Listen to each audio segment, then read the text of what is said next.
Good evening, everyone. My name is Nevena Spirovska, and it's a pleasure to be your facilitator tonight. On behalf of the Victorian Multicultural Commission, I welcome you back to this second Curious Conversations public lecture. We begin by acknowledging the traditional owners on the land on which this event is taking place, the Wurundjeri people of the Kulin Nation, and pay our respects to elders past and present. We extend this respect to all Aboriginal and Torres Strait Islander people joining us this evening. We acknowledge the connections to land, skies and seas, and the continuing language, stories and songlines. Sovereignty was never ceded, and this was and always will be Aboriginal land. To begin the evening, I would like to welcome the Chairperson of the Victorian Multicultural Commission, Viv Nguyen. Viv is a passionate advocate for genuine community engagement, and diversity is her greatest talent.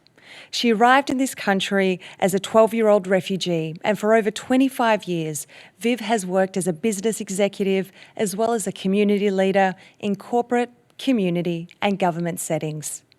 In her first year as chairperson of the Multicultural Commission, she has sought to provide a platform for communities to voice their opinions. Despite the challenges of 2020, she now hopes to partner with community to promote and inspire Victorians to continue embracing and celebrating our diversity and differences.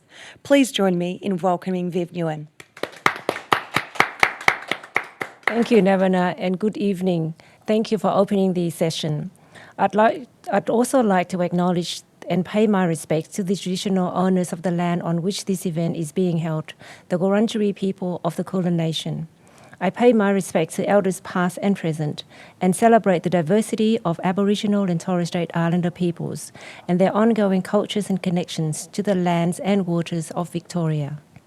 I'd also pay my respects to any Aboriginal people who are attending this event tonight.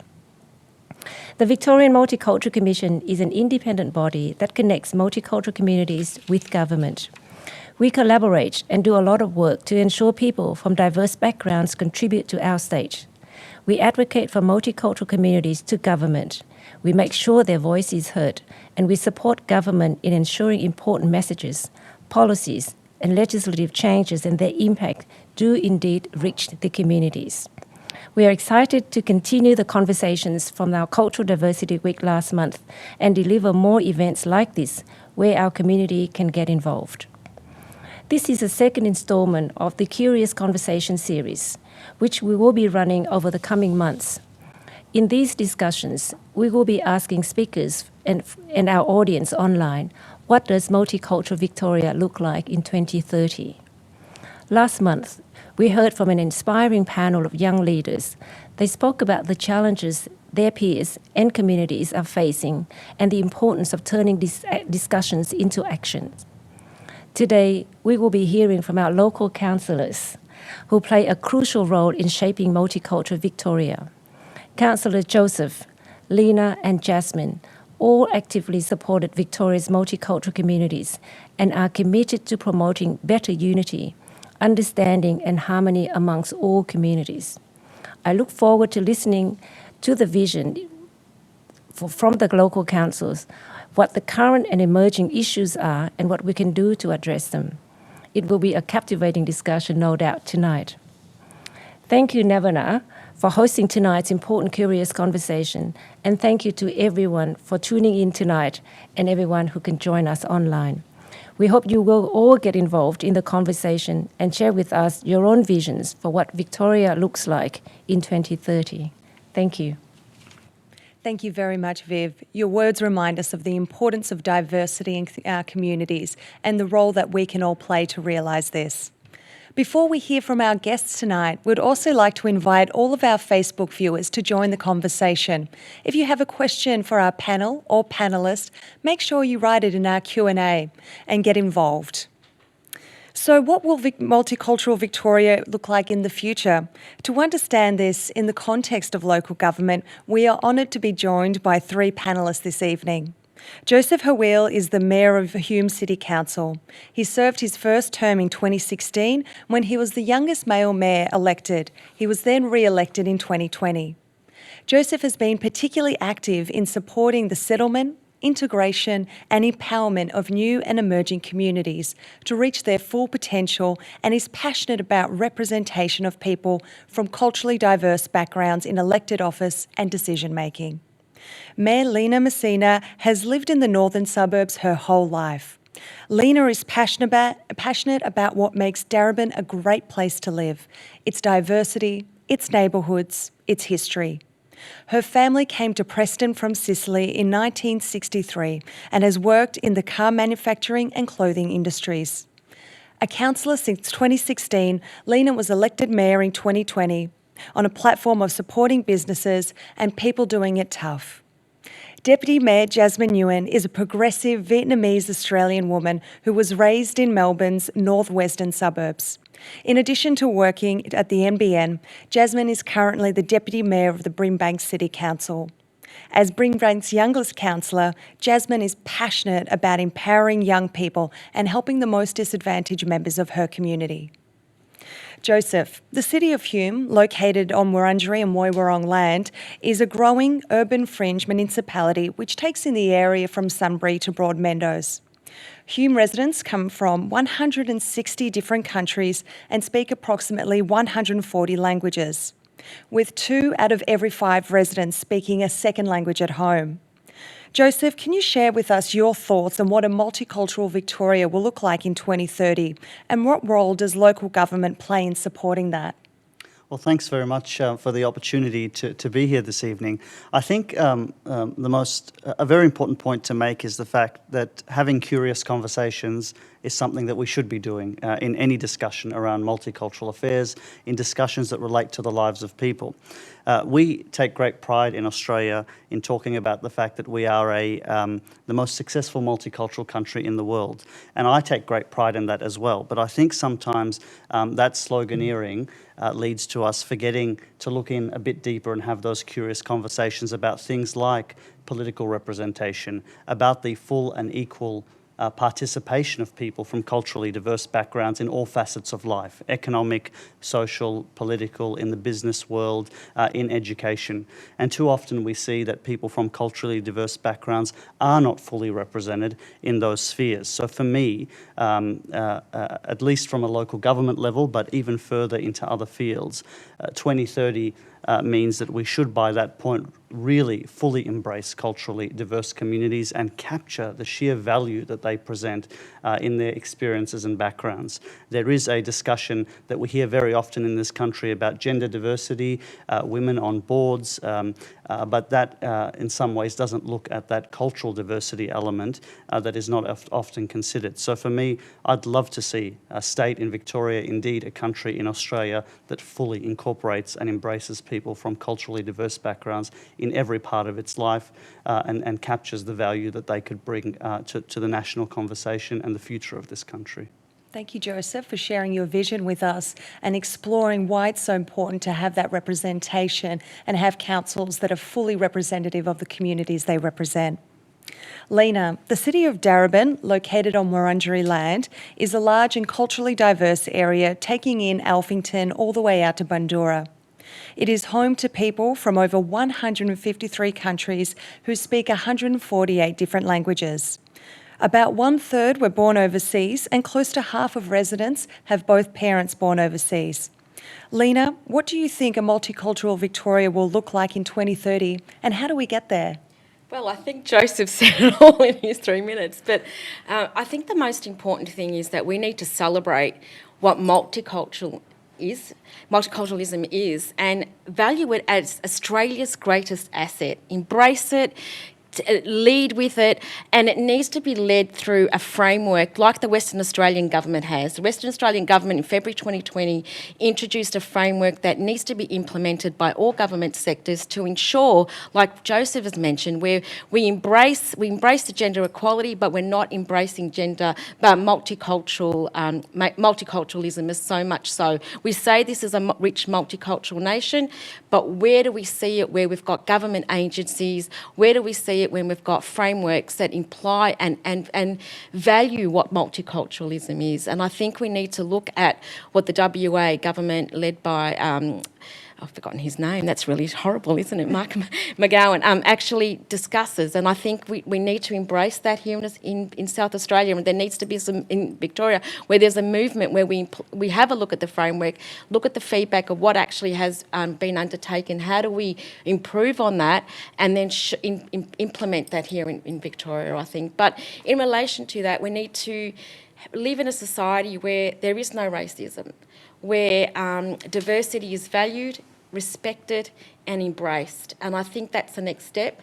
And for us to find the hero in that framework, to find that hero in everyday society, we need to celebrate it a little bit more rather than sweeping it under the carpet. We have an inclusive society that's rich in diversity in terms of the cultural heritage where we come from. I think we need to ensure that we embrace all areas, but moving forward, interculturalism will be what will be celebrated, is how we look at lenses through religion, where we look at religious values, interfaiths, where we look at government policies and the lens of a diversity of thinking, and I think that needs to be embraced, and that is the movement forward. Interculturalism will be the next step once we embrace a multicultural framework, I think, here in Victoria. Thank you so much, Lena, and thank you for naming when we don't have respect for our multicultural community and diversity, the byproduct of that is racism, and these conversations really help to explore that, and I look forward to chatting with you further. Thank you. Jasmine, the city of Brimbank is the second largest municipality in Melbourne, located in the Western region, also on Wurundjeri land, taking in areas from Albion to Taylors Lakes. Its cultural diversity is reflected with 43% of residents being born overseas, with people coming from over 160 different nations. Jasmine, what's your vision for a multicultural Victoria in 2030, and what change has to happen for this vision to be realised? Yeah, first of all, on behalf of Brimbank City Council, I would like to acknowledge the traditional owners of the land, the Wurundjeri people, and traditional owners past and present. Yeah, thanks for inviting me. Also, I'd like to add that nearly 2/3 of our residents speak a language other than English at home. That's amazing. When I grew up in Brimbank, diversity is there. But when I looked at representation in terms of politics, media, I can't see it. All right. So hopefully by 2030, the next generation of young, diverse people from different backgrounds are going to be represented. Because I think it's one thing to consult people, but it's another thing to actually give them a spot at the table. And it's about empowering others to speak and step up. And it was so funny. I was on a train the other day, and we're just going into work, and then this ladies said, "Oh, excuse me, bloody Asian," not to me, but to a passenger on the train. And hopefully by 2030, we don't have to have these instances anymore. It's interesting that there's such a big focus on gender equality, which I totally for, 50-50. Let's go for it. But we need to figure out intersectionality as well. Right? There's so much more to a person than their gender. You got to think about the different layers that they have to navigate through in life, in their career, in all different realms. And also, I think we need to be a lot more welcoming, especially in terms of in terms of local government taking in our refugees, giving them the resources and the community to feel safe, and I guess just prosper. Yeah, and if we don't have these support networks in place, they're going to fall at a disadvantage. And we, historically, we see that people who tend to be disadvantaged from low socioeconomic areas tend to be people from cold backgrounds, and that's something that we need to address. There's just so much that needs to be done in 10 years. Yeah. We've all got a lot of work to do, and we're all very busy people, but I think one thing that we are in furious agreement about in 2030, our vision is for no racism in our communities.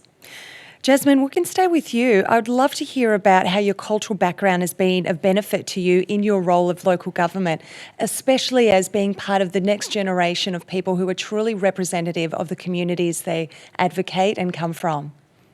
Yeah, I would definitely say, I think at Brimbank, we all say that our multiculturalism is one of our biggest strengths, and the diversity that we have makes us stronger. And I feel like in our area, you don't have to pretend who you are. You just who you are, and you embrace it and you leverage it. Like for me, being Vietnamese Australian, when I'm interacting with the Vietnamese community, I could speak their language. I understand the culture, but then it's transferable when I go to different communities, and I understand that there are nuances that you have to be aware of, and you become more attuned to these differences, and you listen more, and you're more empathetic.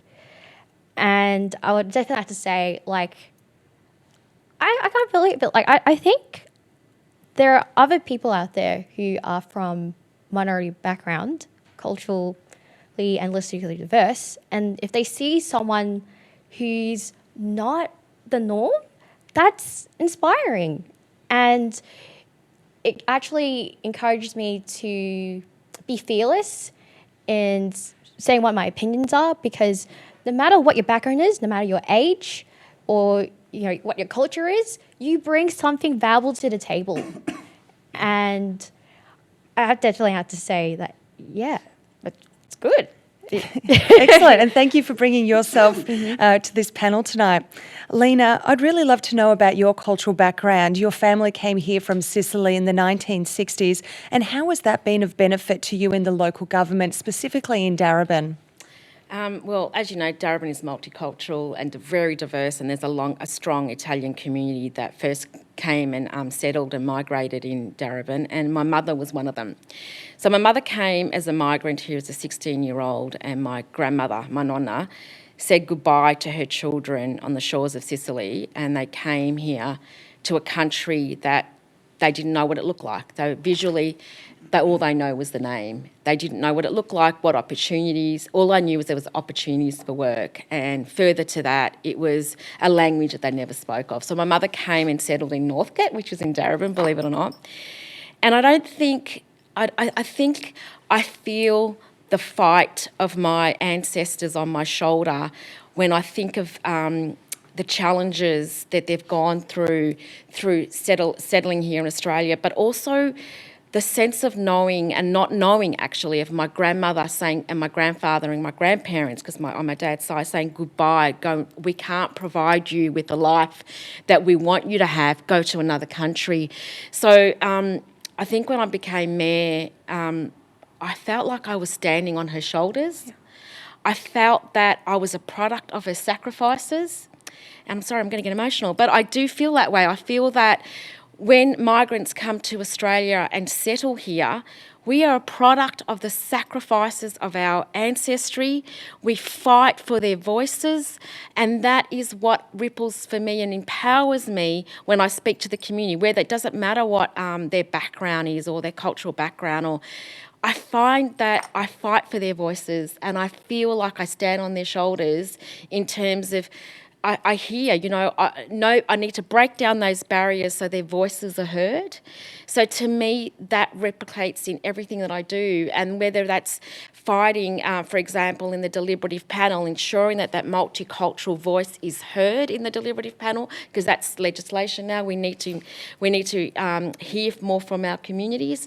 So that migrant voice previously who did not feel that their voices would be heard, it's my role as the mayor, it's my role as a councillor to ensure that every voice is heard in the community in terms of what they feel that the vision looks like in 20 years' time, what the vision looks like in 4 years' time. If they're not happy with what's happening in their street and they're not understanding the letterbox drop that addresses something that's happening in their street, that they have a voice, and their voice is important. And I still say that if you don't like what's happening in your community, reach out to your councillor And, you know, and when we have the local paper it's gone. It's no longer existing in metropolitan Melbourne. But we do have the multicultural community that does have the mediums in terms of the print media and the radio. And reach out to your councillors. And the more councillors that are multicultural, I'm sorry I'm honing in on that, it means that you're representative of your community. So if your community can reach out and speak to you and you speak their language, and that also means that not necessarily in my municipality, and I can reach out to you as well, because we do have an emerging Vietnamese culture in Darebin, and especially in my ward. I can utilise your services and reach out to you and understand the different cultural perspective and that look and that lens, to ensure that I embrace and understand some of their challenges, because my challenges might not be your challenges, but we need to have that lens that embraces and breaks down those barriers. And that's such a beautiful sentiment. I feel that you've captured on not only the migrant experience, but people with a refugee and asylum seeker background. I think that's something that touches really from the heart, and thank you for sharing that with us. Thank you. Joseph, I'd really love to understand what you see as the main issues that need to be addressed for us to realise a truly multicultural local government, and what are the biggest changes that need to happen to get there? Well, I think what we've heard tonight is a lot about representation, and I love facts, I love figures. Anyone in local government will tell you that, because we have to go through a rigorous process on decision making. It's a lot of facts, a lot of figures, a lot of reports in government. And it was interesting to just do a sort of comparative analysis of where we are in Australia compared to the international level. In Australia, we have a 22-member cabinet. Only 6 are women. Aside from Ken Wyatt, who's Indigenous, there are 0 members from a non-Anglo-Celtic background in our cabinet. Compare that to the New Zealand cabinet: 20 members, 8 women, 5 Maoris, 3 from the Pacifica community. Look at our parliament. The 46th parliament has 4% non-European heritage. That's 9 members out of 227 who have a non-European parent, 9 members. Compare that with New Zealand: 50% women, 16 Maori MPs from African, Pacifica, Latin American, Sri Lankan heritage. Canada, 50 members in their parliament are minority from what they call visible minority communities, 15 people. The Victorian cabinet is no better. I don't believe it has any member of non-European background in the cabinet. And look at the changes that are happening around the world. The majority of President Biden's cabinet is from a non-white background, 50% female. Everything is rooted in representation. When I go and do my work, everything I do is based on my values, my background, based on the experiences that I've had, and I bring that to the decision making. And the 3 of us will make big decisions every day that we go into work. We allocate billions of dollars in expenditure. We tailor services and programs for hundreds and hundreds of thousands of people. Unless we come with an understanding of what their background is, what their expectation is, what their needs are, I don't think we can deliver in the way that we should be. And it all starts from representation. I think at this time, 2021 and heading towards 2030, it's unacceptable that for some reason Australia, unlike the United States, unlike New Zealand, unlike Canada, unlike the United Kingdom, it's sort of these countries that are so closely linked together culturally and historically, we, compared to all of them, seem to have fallen behind. And so for me, that element around representation is absolutely critical. And how do we change that on a local government level to encourage more people from their communities to get involved? A number of ways. I would say 90% of anything is showing up. We have to get people from culturally diverse backgrounds into opportunities where they can build their skills and capabilities. And that all starts at the grassroots level. Very often, and I'm sure my colleagues will agree, for someone from a culturally diverse background, it can be very intimidating, very difficult to get involved in a setting where you're not comfortable. That's training programs, that's opportunities. But I think at a political level, we also have to change the way we structure, the way we do politics. That day and age of going to a branch meeting at a pub or at a bar at 7 p.m. at night, where we expect people to have a president, a secretary, a treasurer. You sign your membership, you attend, you've got that 10-minute slot to make your contribution on what your views are, and you go home, is a model that doesn't work for multicultural communities. It is insensitive. It is inappropriate for culturally diverse communities to go and have their meeting where they share their ideas in a pub. Did we ever consider that? And yet that is the structure of our political system today, where it comes to branches in various political parties. So that's one thing. The other thing, as I said, is getting people involved. I come from a council which is incredibly culturally diverse, and 150 people from 150 countries. We are the largest intake municipality in Melbourne for refugees, and yet our council has not been culturally diverse for many years, has not reflected its own community. And so for me, I think the easiest, it's very difficult to become a member of parliament, very difficult to become a minister, very difficult to become someone at a very senior level, but it's about getting people through the door, and we start at local government and then go from there. That's wonderful. Jasmine, building on some of the sentiments that Joseph has expressed here, what initiatives or commitments can local governments commit to in order to build a local government that is more welcoming of its community? Yeah, well, one thing, I just want to build on what Joseph said, because Please. I feel like I'm a product of my community, like, supporting me. Like, I didn't mention before, but my parents were Vietnamese refugees, so they met on the boat in the 1980s. So when they got here, politics was like, okay, they got here because of politics in their home country. But in terms of pursuing political career, that's the last thing on their minds. They're just trying to get a secure job, put a roof over their heads, food in the mouth. So that's why usually they tell their kids, don't do politics. That's not, you think it's hard for a white person to become a politician. What about you? My mum literally told me that. Right. And I just was trying to study global politics at VCE. And really, like, I didn't think I was going to run for council. What happened was, like, I just volunteered with the Vietnamese Community of Australia, the Victorian chapter. And through, getting to know people, getting active, understanding my ancestry and everything, a community was built around me. And I had a couple of friends who were running for council as well. And you know how this came about? Because they felt supported by community, because they're like, well, the Vietnamese community has been in Australia for 45 years. Look at us. Where are we in the parliament? I'm like, yeah, not there. Not that many people. So we're like, you know what? We need to build a bridge between different cultures, different generations. And it was when we got together as a group, supporting each other, that we felt empowered to go for it. Because, well, you're trying to look for a mentor, but you don't see anyone like you. So, like, for me, I just looked at the Brisbane Council and I'm like, oh, I wish there was more diversity on there. Like, a lot of people think that, but they don't feel comfortable, or no one does. It's a pretty big move to do. Put their hand up, all right? So it's like, you can advocate for change, but you could be the change as well. And if you can't be the change, you could tap someone on the shoulder, support them, uplift them to be the change. So in terms of what local councils can do, they really need to have different programs, such as, like, we have like a Broombank Dynamic Young Citizens program, where we go to different schools in the local area. We talk about, what is council? What do councillors do? And maybe plant that little seed in their head.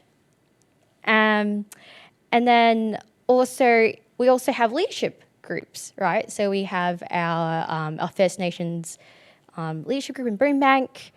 And, like, literally, it was through the Dual Identity Leadership program where I got exposed to other, like, similar-minded people who wanted to be leaders. But obviously, because they're from coloured backgrounds, we can't follow the traditional routes to leadership. Usually, like, you're these established places with connections already built there. Like, if you're from a minority, a coloured background, you don't have that. So you have to build it from scratch. So, that local government can definitely connect a lot of people together. And, yeah. If I can add to that, Please. I think structurally there are things that we can do in local government to try and assist that process, and I think Jasmine's touched on a lot of them. I remember saying to councillors and council staff, why don't we introduce a loading in employment practices for people who speak a language other than English? Why is that such a controversial and radical idea that someone in a municipality like mine who speaks Assyrian or Arabic or Turkish or Punjabi, the main communities, is given a 10% loading in their employment application? It saves money for council, it improves the experience of the resident or ratepayer and the customer who comes in to use our services, and it respects their dignity and their needs as a person of that background. Another idea was creating an internship program where you give people who may not be the best students, who may be from a refugee background, but with skills in engineering or in architecture or in whatever field they choose, an opportunity to actually come into council, work in a government setting, gain the experience, and then go out there into the community and into the wider business world and apply for jobs. I don't think people appreciate how difficult it is for people who are migrants, people who are refugees, people who are from culturally diverse backgrounds to even get a foot in the door, let alone run for council, let alone become involved in politics. So luckily we're there, so I think we have a responsibility, and many of those from culturally diverse backgrounds, to make those structural changes, but also, as Jasmine correctly said, to support each other. And you'll find that across this state there are young people, many of them are my friends, many of them are your friends from culturally diverse backgrounds, who are saying, unless we get together and network and build relationships and build friendships and support each other through mentorship relationships, then we're not going to see that sense of urgency proliferate across the community. You're tuning in to a curious conversation with three councillors as we explore what a multicultural Victoria will look like on a local government level. If you have any questions for us, be sure to leave them in the chat and we'll be able to answer them in our Q&A coming up very shortly. Lena, Joseph has just touched on some really interesting initiatives that have come about in his council. You work in a council that has a changing demographic and profile, and also one that has citizens who are over 1 in 5 being over the age of 60. Could you explore and tell us a little bit more about some of the initiatives that have worked in Darebin to address the needs of multicultural citizens, especially those who are older people? Absolutely. In Darebin, we're in the process of building an intercultural centre. So it's a sacred place where our multicultural community can share views and be formulated in terms of inspire each other through workshops. That's in the process of being built. That is going to be situated at the front of Darebin Council. So it is first and foremost in the front of our chambers, in front of our building, so therefore it's welcoming. We've also signed up to Welcoming Cities, which is a program that embraces refugees in our municipality.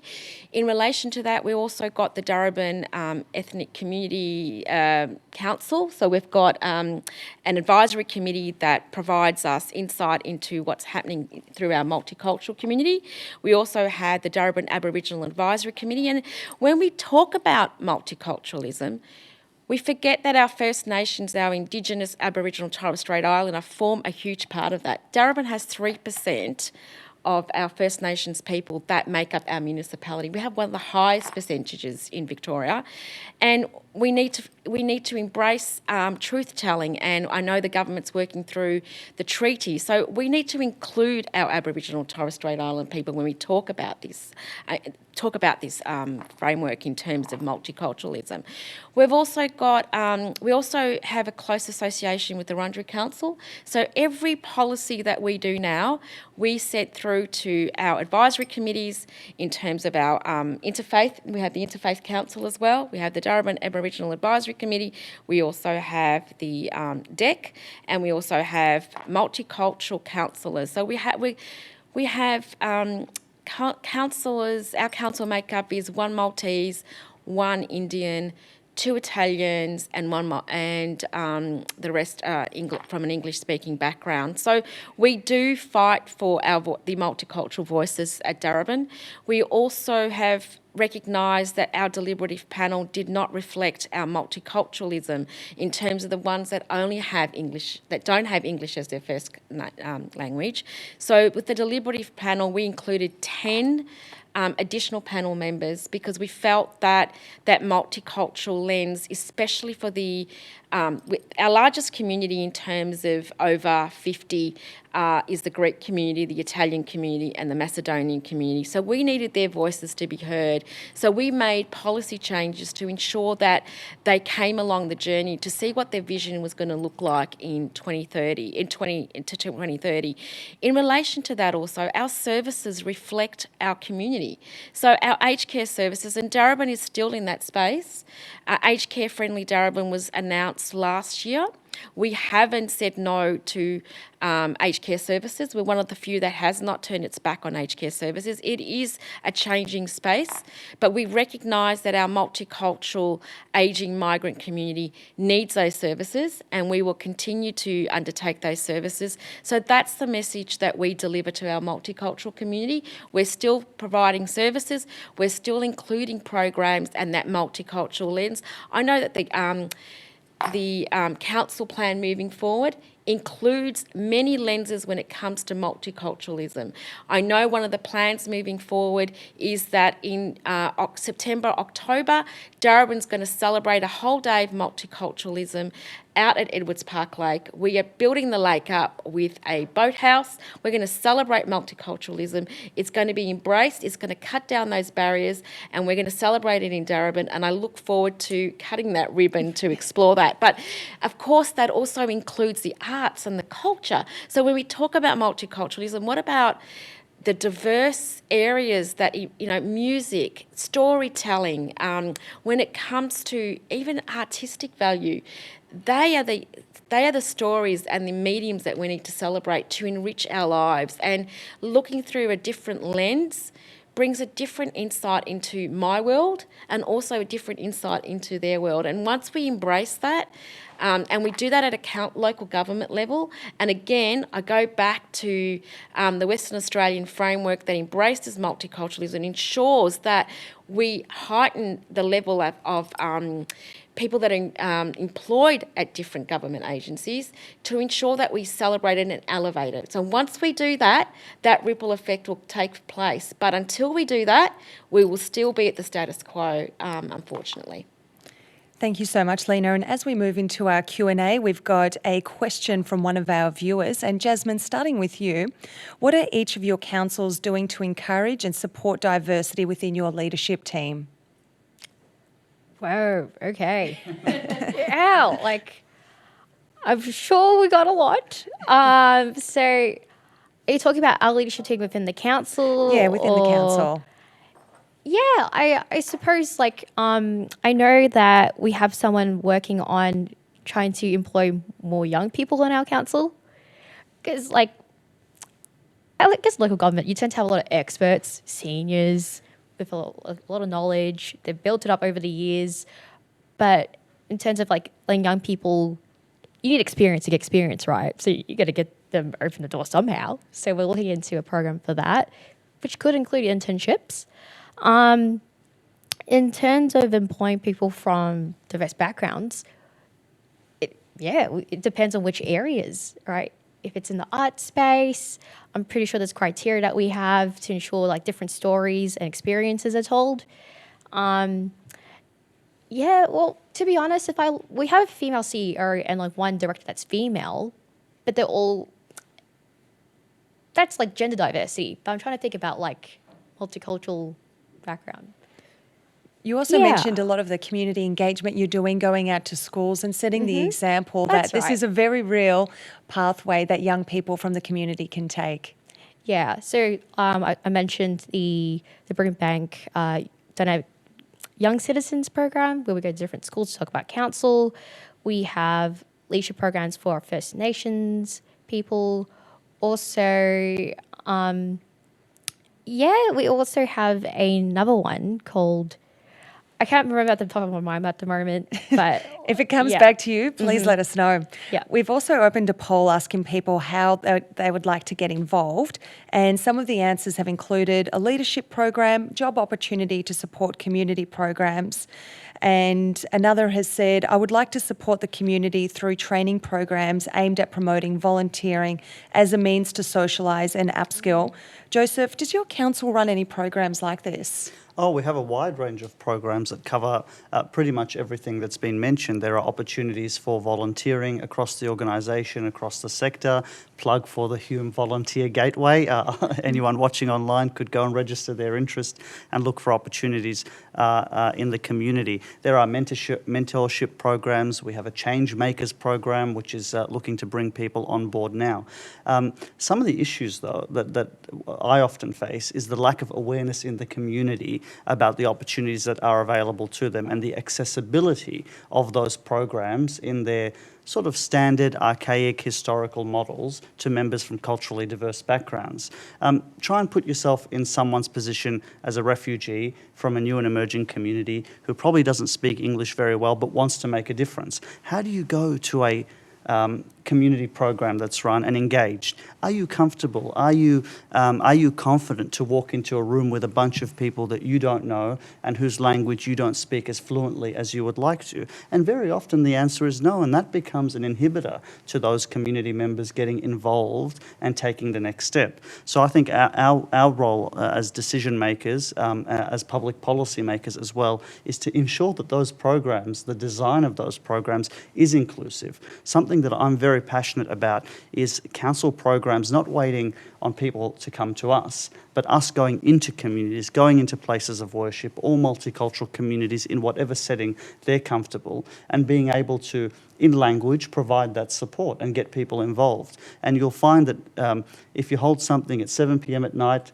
on a cold winter's day in a community centre, very few people are going to come, and I bet you that they're not going to be people from new and emerging community groups. But if you go on a Sunday to a church or parish or a mosque in my community where there is 500 people or 1,000 people and set up your community session or your consultation in that setting, there will be hundreds of people who will feel comfortable enough to share. And I think that's the reshaping of our approach to multiculturalism that I've been talking about.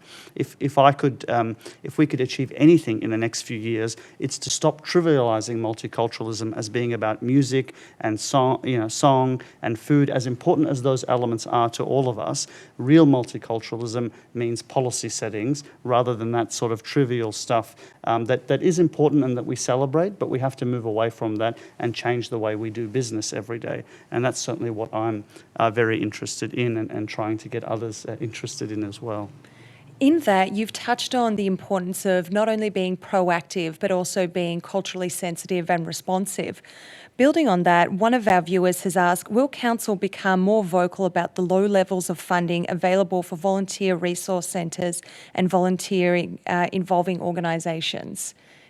Well, I mean, absolutely. More than happy to beg for money from government all the time. I think that's something we do naturally. Actually, a plug for the VMC, and something I've said to members of the VMC, commissioners, the chair, the minister, and others, is that for the first time in the COVID pandemic, we've seen just how effective direct funding of ethno-specific cultural community groups can be in this state. The value, that sheer sea of untapped potential that exists there, and I think that the minister and the commission, the department really has to be congratulated for, in some ways, reshaping the model, not handing out $2,000 and $3,000 and $4,000 grants for cultural celebration only, but trusting community to be able to really make an impact at the grassroots level. And we've seen, big amounts, big grants handed out to grassroots organisations which don't swallow up all the money in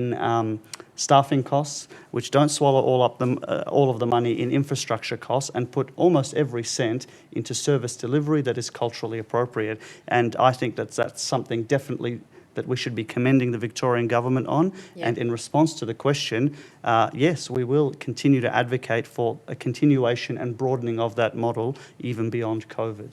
That's such an important point that you've touched on. And Lena, we've had a very critical question come in, and would love to know about any council-led initiatives specifically addressing racism in the community that you're aware of. We're actually formulating a council plan that's going to address racism.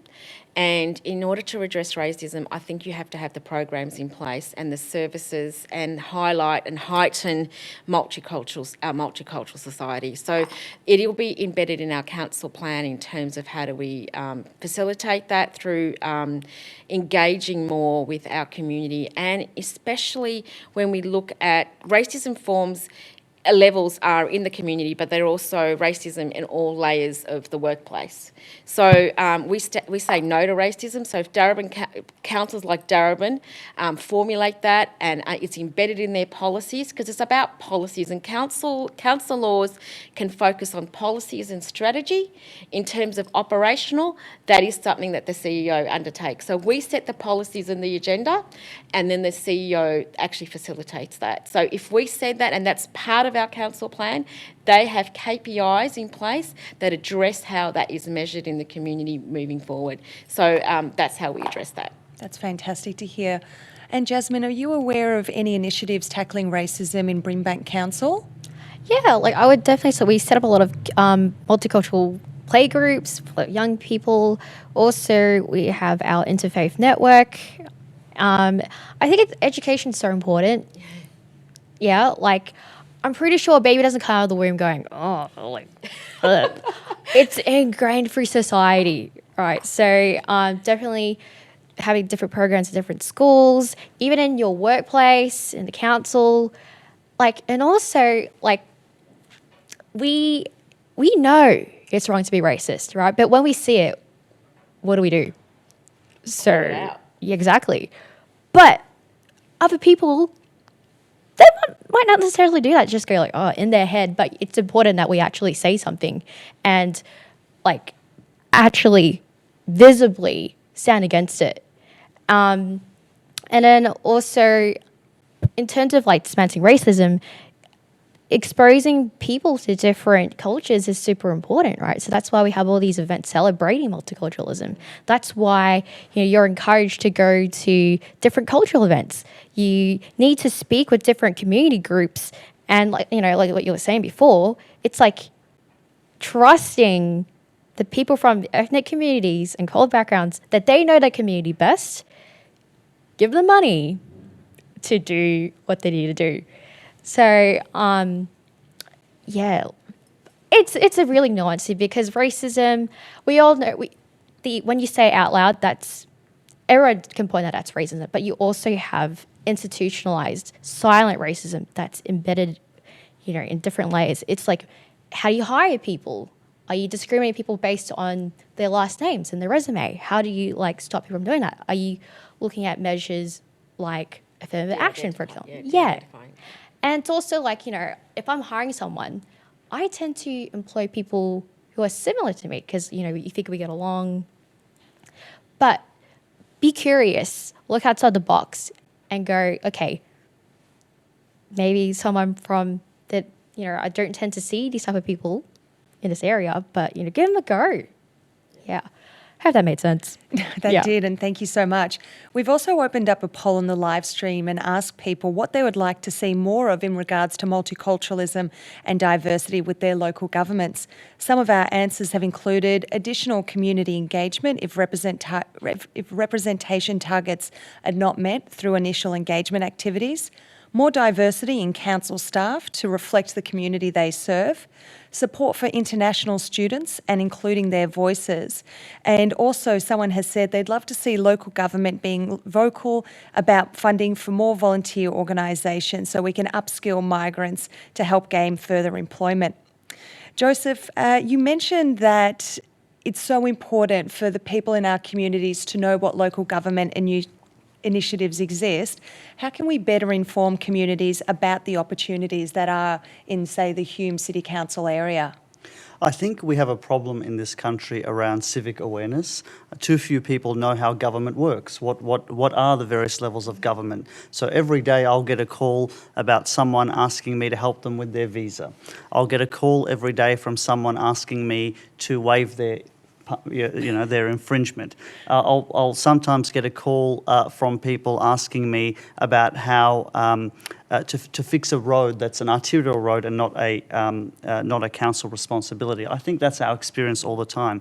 It is a difficult thing to deal with sometimes, but on the other hand, it's a reflection of just how accessible local government is. We are the closest level of government to the people. Anyone of my 250,000 constituents can pick up the phone and call their mayor any time of the day or night, and they do. Sometimes, at times I would rather they weren't calling me. You can't pick up the phone, and call on the mobile phone your member of parliament or a minister in the government or the prime minister, but you can call your local councillor or mayor. And so that means that we have that real accessibility into the grassroots of the community, and I think the ability to be able to explain to people just what options are available. But as I said before, it's really about getting directly into community and telling them about the vast swathe of programs. At Hume City Council, we have more than 100 services that we deliver alone for the community. And I like detail. I have an eye for detail, and I try and have a look at the programs and activities just to have a look at who's participating. If we don't, and as the question implies, get people from culturally diverse backgrounds participating in these opportunities that they in fact fund through their rates and through their taxation, in effect what we will create is ongoing systematic inequality in the community, systematic poverty, systematic lower levels of education, and various barriers in society. And so I think that anything we can do to get the word out there, we definitely should be doing and will do. Maybe I think we'll get all the councillors to stand in the street yelling about the options that are available. But there are opportunities, and I think it's all about recognising the importance of self-determination of these communities and their ability to, as Jasmine and Lena have both said, deliver for their own communities what is appropriate for them. And that's about funding them, that's about sharing service provision opportunities, and just letting them know what's available and letting them run it rather than us coming and dictating to those communities what works best for them. Lena, I saw you nodding in furious agreement there, and we've had another question come in from our Facebook Q&A. How can public community infrastructure and public spaces improve cultural safety? That's a really tough question. Cultural safety. I've never come across that question in terms of somebody walking out in our community in terms of feeling that they're not safe in terms of their cultural background. Is that in relation to a framework that perhaps that addresses safety or in its entirety, where you've got a community safety framework that looks at things like what's environmentally centred in terms of lighting, in terms of litter and graffiti. That I've looked at that aspect of safety. In terms of cultural safety, let me just hone in on what the greatest asset is in my ward, and that is Preston Market. So that is the multicultural melting pot of Darebin, and if not, the north. And we did address, there is a Heart of Preston document that council has advocated for. The Preston Market is not owned by Darebin Council, it's owned by private developers. There were 2 planning applications that were submitted to council that council did not approve. We objected. It went to VCAT, and there is a process where it sits now with the planning minister and went to the VPA. In relation to that, it's on its own, it is a planning matter. But it is not only a planning matter, there also needs to be a cultural lens that's placed on the Preston Market, because you have a look at the richness of what Preston Market means. It's about celebrating the diversity of the traders, celebrating the diversity of the heritage of Preston in terms of the story of migration. And I've been arguing and advocating for, we've got, the Preston Market sits on the level crossing removal. You've got Kramer, Murray, Bell and Oakover that are going to be removed, and we've got a beautiful place that we call the Darebin Arts Entertainment Centre. All that area that flows underneath those railway lines will be open space. That will flow into Preston Market, and we also, council purchased some land on High Street. That flow I've been advocating for the story of migration to be celebrated there, and that's through whether it's going to be placemaking, whether it's going to be storytelling through some of the. Situated there, we've got a bowling lane where the Trugo Club used to play bocce. So that's how you celebrate it in places and feeling, I guess, that safety area where it's welcoming for multicultural community to be going into that space. And that is interesting because planning does not address cultural issues. So culturally, the Preston market is an asset, but it needs to be safeguarded to remain that, but it's not council owned. So how do we do that in a planning scheme? And that is to embrace and ensure that the cultural heritage of the market still thrives. How do we do that?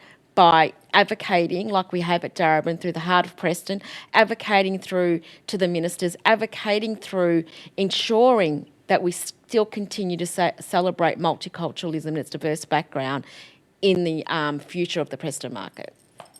Jasmine, you've raised a really interesting point before about building bridges from the grassroots to community groups to local councils. How do we make sure that those bridges get bigger and bigger so more and more people can walk over them? Yeah, okay. All right. Existential. Yeah, philosophy? Okay. Wear bigger shoes. Yeah, put cement on it. Well, like I said, it's connections, right? So first of all, I guess you look around and you think, okay, this person will be good to connect with that person. And it's like, for me, like, how I fell into things is just like, I just follow my interests, and then I met people with similar interests, and then it just snowballed, right? And when you're having discussions together and you're like, oh, this sounds like a great project, let's bring that person in, for example. And then, like, you need to build a network that builds the network itself, if that makes sense. Like, you bring other people in, another person brings other people in. I mean, it's kind of straightforward in my opinion in terms of building bridges. You just talk and you get involved. Yeah, like what? So we'll keep talking. Yeah. Keep having curious Mentoring conversations. Groups, networking groups. Just turn up to events.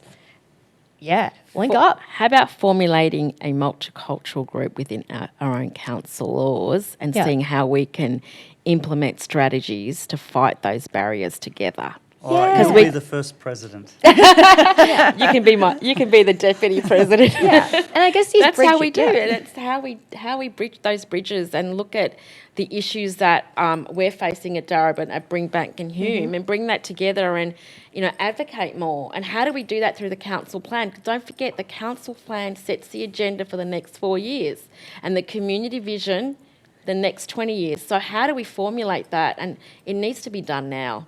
Yeah, it's like you can have informal bridges where you're talking to people in person on a familiar basis, but you can have formalized bridges where you actually put it in the document, in the plan, have a list, all right? Build that list, talk to everyone in that list.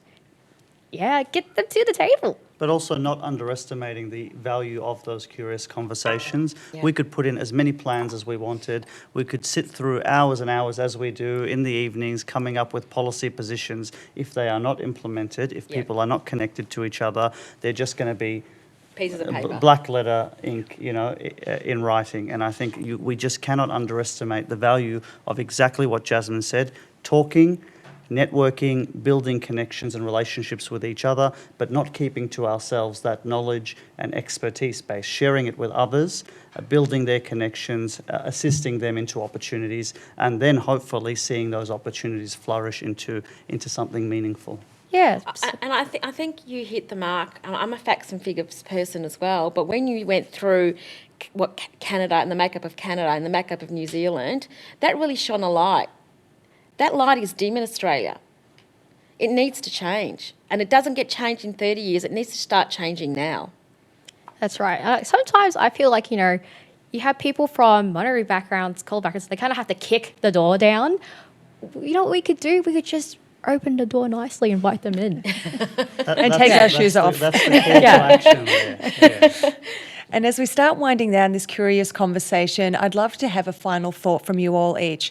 What would you tell a young multicultural student who's perhaps watching this, who's feeling inspired, who's got their fire in their belly about their journey to local council? What would you say to inspire them, Jasmine? Well, speaking as a young person, a woman of colour here, I think not like you have societal pressures that you look outside, you think, oh, like, I don't see another person like me, like you. But it's society, but it's also an internal pressure on yourself. Like you put internal barriers on yourself as well, in terms of where you can do it or not. But I would definitely say, what really helped me was talking to supportive people who understands my experiences. So for me, that was, people from the Vietnamese community of Australia. Over there, I see them over there actually. Yeah. And don't be afraid to ask for help. Like if you don't say anything, people don't know. If you don't voice your aspirations, people don't know. So they can't help you build a bridge. They can't tell you, oh, there's a bridge over there that you can cross. But I would definitely just say, whoever you, as you are, you bring so much value. Even if you don't look like anybody else, that's your asset. You don't look like anybody else. You don't have the same experience as everybody else. So what you're bringing is a very unique perspective that people might have not otherwise heard. And, if you can bring that voice out there and speak for other people, that's amazing. So be encouraged by that. And I hope that thought empowers you. Thank you, Jasmine. Lena, what are your words of wisdom to any young person watching this tonight?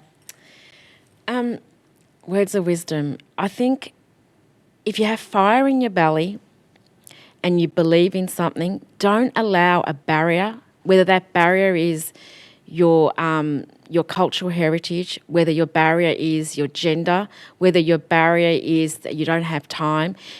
Local government, you join local government or you nominate for local government for two different things. One is because you deeply are connected to your community, you want to see change and you think you can deliver that change, or you have aspirations for other areas of politics.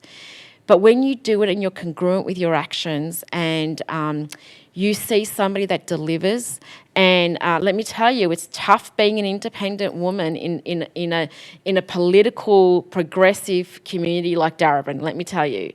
But to lead and to see others that have inspired you, and I'm hoping that there are people listening that have hopes and dreams and want to facilitate change, that they take the initiative and nominate.